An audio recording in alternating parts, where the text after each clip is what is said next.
तो हम सोचे झाँक के देखे, तो जहाँ पे था बहुत सारा आदमी सब था, तो अंकल जो थे उसको खींच के ले जा रहा था। तो हम बालकनी से ना थोड़ा-सा वीडियो बनाने का कोशिश किए ताकि मतलब हम कुछ वो रखें अपना पास।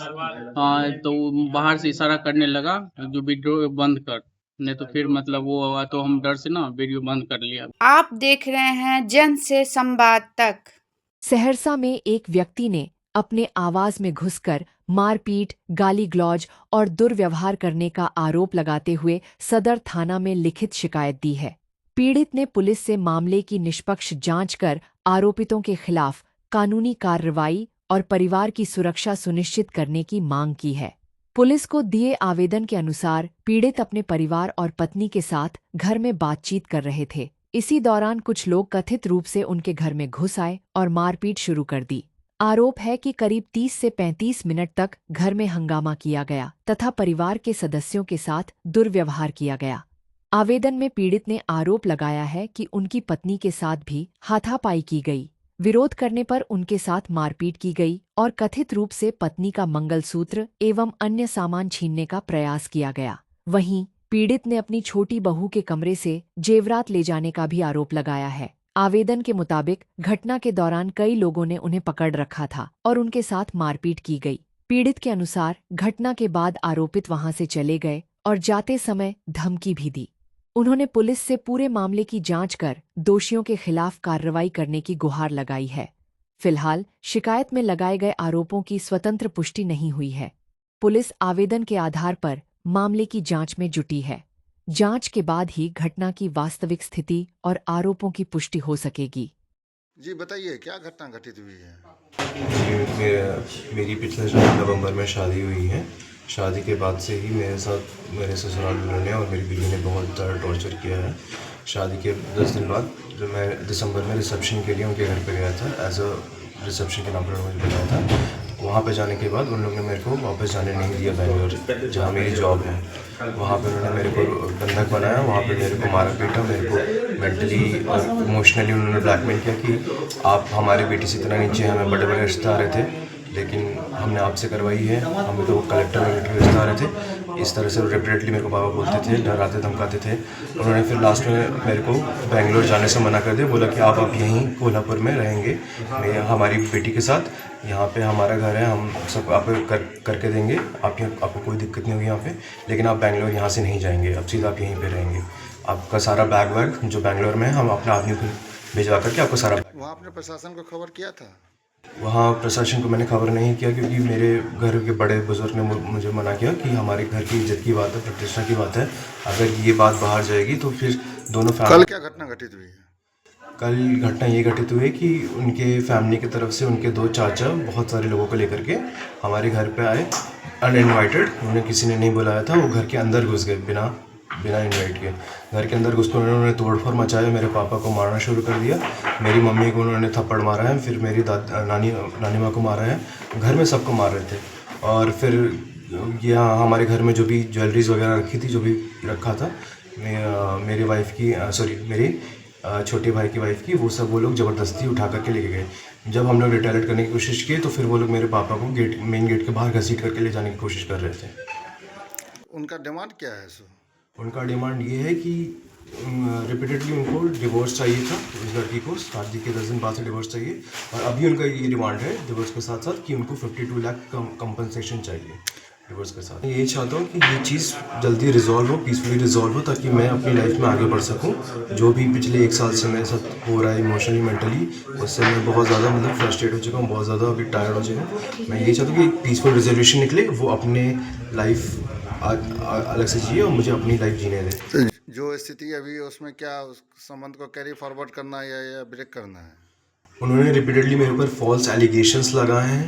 उन्होंने मेरे डोमेस्टिक वायलेंस का केस लगाया है, झूठा केस लगाया है।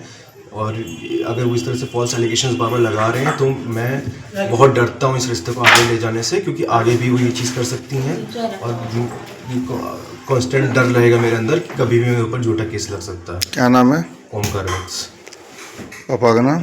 पवन कुमार ठाकुर। हाँ बताइए, क्या हुई है? कहाँ शादी बेटी की किए थे जो मारपीट आप लोगों को जो है वो पुतों के जो है पक्ष, ससुराल पक्ष, मायके पक्ष से जो है लोग आके मारपीट कर रहे हैं। तो एक्चुअली मेरा बड़ा लड़का का शादी निरंजन झा की बड़ी लड़की से हुआ है, जो कि मतलब बटरहा के रहने वाले हैं लोग। पैतृक गाँव उनका पोखरबिंडा है, तलहड़ पंचायत में। और ये लोग पूरा परिवार कोल्हापुर में रहते हैं। मेरी बहू का ये लड़की भी बचपन से वही रही है। और जब शादी हुआ तो 20 नवंबर को शादी हुआ। उसके बाद 24 तारीख को उनका दुरागमन हुआ, जिसको गौना बोलते हैं। वो यहाँ पे आई। उसके बाद 4-5 दिन रहने के बाद फिर वो अपने मायके चले गई। उसके बाद 3 दिन के बाद आई तो 6 तारीख की रात को फिर वापस चली गई, 6 दिसंबर की रात को। उसके बाद कभी लौट के नहीं आए वो। इसका टिकट हमने बनाया था लड़का के साथ बेंगलोर जाने के लिए, फ्लाइट का टिकट दोनों लड़का का। ये बेंगलोर जाने से मना कर दी, बोले नहीं मुझे बेंगलोर नहीं जाना है, मुझे कोल्हापुर जाना है अपने माँ बाप के पास। तो फ्लाइट का टिकट मैं कैंसिल किया, उसमें 16,500 रुपये में खर्चा भी हुआ कैंसिल करने में। उसके बाद मेरा लड़का को रिसेप्शन के नाम पे वहाँ बुलाया कोल्हापुर बेंगलोर से, आइए रिसेप्शन करेंगे।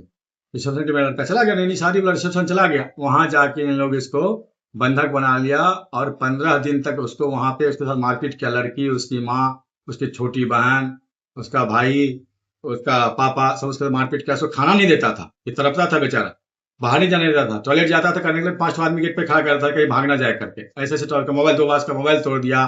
जंगल में उसको ले जाता था डराने धमकाने के लिए। कल क्या घटना हुई उसके बारे उसके में बाद बताएं। ये जो है अभी मधुश्रावणी का त्योहार था, तो हम बार बार, हम, मेरी पत्नी, मेरे बड़े भाई, जिसको बड़े पापा बोलते हैं हमारे बच्चे, वो बोले कि तुम यहाँ की सहरसा कैंपस में अपने ससुराल में मधुश्रावणी पूजो, यहाँ छोटी वाली भी यही पूज रही है।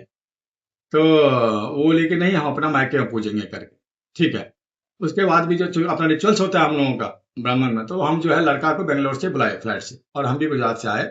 जो रिचुअल्स है सब महाचमन का रहना जरूरी है। लड़का गया भी, उसका सारा वीडियो है वगैरह सब कुछ। लड़का गया, वहाँ पर रिचुअल्स पूरा हुआ, सब कुछ हुआ। उसके बाद 16 तारीख को आने वाली थी, 15 को मधुश्रावणी था तो 16 को आने वाली थी। फिर बहाना बनाया कि 16 को नमक खाया है तो नमक लग गया है, 15 दिन बाद खाया तो नहीं आएगी, तो 17 को आएगी। फिर 17 को बहाना बनाया है कि उसका तबियत थोड़ा डाउन हो गया है, 18 को आएगी।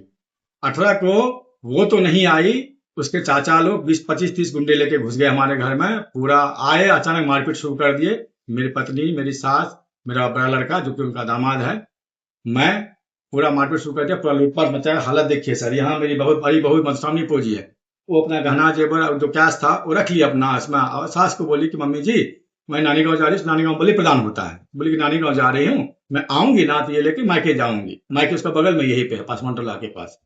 तो बोली ठीक है रख दो, जब तुम 2-3 में आ ही जाओगी तो बाहर ही रख दो, सब क्या अंदर रखना। तो वहां पे वो रख के चली गई बात, उसको ये कपड़ा सब डाल देती। इन लोग को पता था कि लड़की का शादी यहाँ पे है मेरी बड़ी बहू का, तो वो लोग घर आता जाता था, सब पता है कौन सा कमरा किधर है, छोटी किधर थी, बड़ी किधर थी। उसको पता है कि छोटी वाले का मधुश्रावणी हुआ है, तो गहना जेवर तो सब तो पहनी होगी अभी हो। और वो लोग सीधा आया और लूटपाट मचाना शुरू किया। सब कपड़ा सब फेंका। वहां जो रखा था VIP उसका, जिसमें गहना जेवर कैश था उसका, वो सारा लेके मायके का दिया हुआ, ससुराल का दिया हुआ, जो भी उसका गोर लगा जो हम लोग बोलते हैं, वो करीब 2 लाख के आसपास रुपया कैश था उसका, जमा करके बचाए रखी थी। औरत लोग के साथ तो समझ भी करते हैं, जुआ के रखती है। और सारा गहना जेवर था, करीब 45-50 लाख का गहना जेवर था, वो लेके भाग गया। और उस बीच हमको, हम जो रिटेलिएट कर रहे थे, तो हमको हमारा बड़ा लड़का को 8-10 गुंडे यहाँ पकड़ लिए, पकड़ के ऐसे करके पूरा बांध के रखे, मतलब ऐसे बांध से बांध के रखे थे। और जब वो लोग बाहर निकला लेके, तो तब ये लोग हमको छोड़ा। ये लोग जैसे छोड़ के भागने लगा तो हम लोग माँ बेटा थोड़ा पीछा किए वहां तक, गेट तक। गेट पे जो गए तो वहां देखा ऑलरेडी 12-15 गुंडे पहले से खड़े। ये लोग पूरा प्लानिंग करके से आया था पूरा पदर मचाने। प्रशासन को खबर नहीं किया रात में? प्रशासन को खबर किया, प्रशासन 112 को, डायल 112 को हमने कॉल किया। आई प्रशासन, उसमें 2 मतलब जेंट्स थे वर्दी पहने हुए। थाना में दिया आवेदन? हाँ, थाना में आवेदन दिए। एक लेडीज कांस्टेबल थी, उनके सामने भी वो लोग दोबारा फिर आया। जब 112 आया तो दोबारा फिर वो लोग 7:30 बजे आया और उनके सामने भी मारपीट किया है। पुलिस के सामने मारपीट भी हुई है। क्या नाम है आपका? मेरा नाम है सर पवन ठाकुर।